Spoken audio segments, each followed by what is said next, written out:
The T-Mobile version's in. How's it going, guys? I'm Aaron from PhoneDog.com, and it's review time with the T-Mobile variant of the Samsung Galaxy S3. Let's take a look at T-Mobile's version, but before we start into it, some love to Best Buy Mobile for hooking us up with phones like the Galaxy S3 for use in our One Paw Bandit giveaway game. When you go into Best Buy Mobile, you're going to walk out working. They'll help you set up the email, the web, the contact settings, and more on your Galaxy S3, so when you walk out the door, you're good to go. Let's take a look. Galaxy S3, is this better than the One S, or maybe you should go with a smaller phone? We'll find out starting right now. We've taken a look at the AT&T and Sprint versions and the international version at that. Here's T-Mobile's version of the Samsung Galaxy S3, and it's in the pebble blue color, which I've been dying to get my hands on for some time. There's actually a funny story around it. The international one, I tried to get a pebble blue one. They were delayed. Then I tried to get some pebble blue ones on AT&T and Sprint, and that didn't come to fruition. And now the T-Mobile one is in the house, and it is the pebble blue. So you can see the difference here in comparison to the white. You get the T-Mobile logo on the back, and Samsung has done a fantastic job here of doing devices that just have carrier IDs on the back. All you see is T-Mobile and Galaxy S3, and then on the front you see Samsung,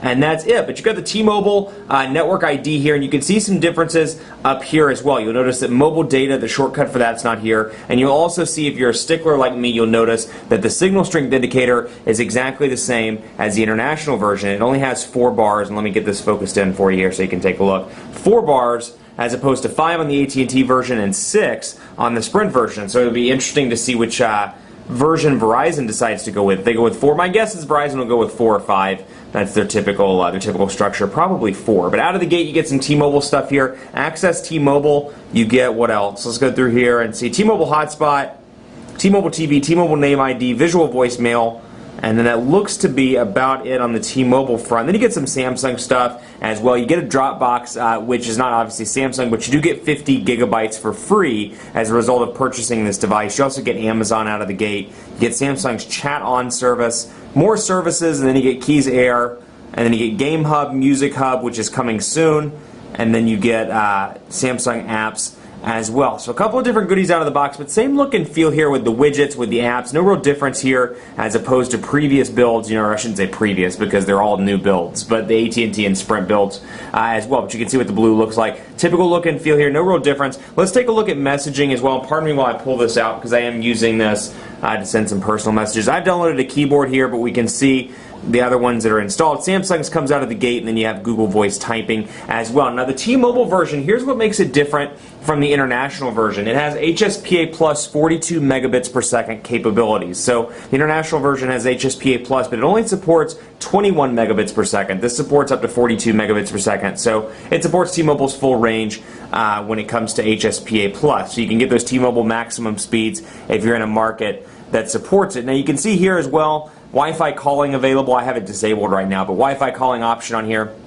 Of course, NFC and then S-Beam, so you can use the features of the Galaxy S3. So a little bit of a difference there. Minor changes in terms of the menu, the look and feel, but that's about it. The white went up against the pebble blue, and you can see the difference on the back as well. Obviously, this is the Sprint version, but you can see the difference. This one, obviously, the white looks really nice. You got kind of a metallic look and feel here. This one almost has a purple vibe to it. It's funny because I've shown this to 3 people today, and all 3 of them, I've just kind of handed it to them and said, "What color is this?" All 3 of them said purple before I corrected them, and I was like, well, actually, it's called pebble blue, according to Samsung language. But the white is definitely more clearly white. This one over here, blue, purple, whatever you want to call it, but these are the 2 colors of the Galaxy S3 as they're going to look when they land in the States. Now, when you have 2 of these devices, you can use some pretty nifty features. We'll do something like, since NFC's turned on, for example, we'll go to the gallery, and we'll go into camera, and it's 105 degrees. I took this earlier. It was 105 degrees according to my car. All I have to do is hold these up like this, and I can touch it to beam,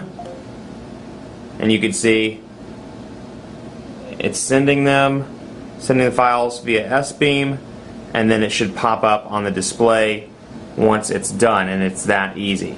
So connecting, preparing to download the files, and we'll see if it comes up over here on the Sprint side. Connecting, it's taking its time, receiving.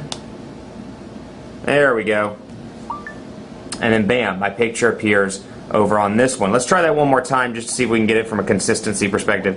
Let's take a picture of the salad here, and then I'm going to bring it over and touch to beam. And then we're getting this receiving right now. It's sending. And let's see, it's hard to do this on camera. We'll wait for it to beam here, separate devices. Let's get this running, and then bam, picture appears over here as well. So it's pretty cool when you have a bunch of pictures from something, you want to share them with your friends that have Galaxy S3s. These are nice little features that really make this a great device. And last but not least, a speed test, as this device is supporting T-Mobile's HSPA Plus 42 megabits per second service, and we're on 4G, albeit have kind of a rough signal here. But we'll take a look and see what comes up here. So Tools, Chester, South Carolina, let's load it up right now, begin test, and let's see here. And it's loading right now. 42 megabits per second HSPA Plus. It is rush hour in Uptown, but let's see what we can get in terms of a T-Mobile speed. It's on the server right now. Come on, let's do this. Call quality, very good on this device as well. And our ping is taking its sweet time.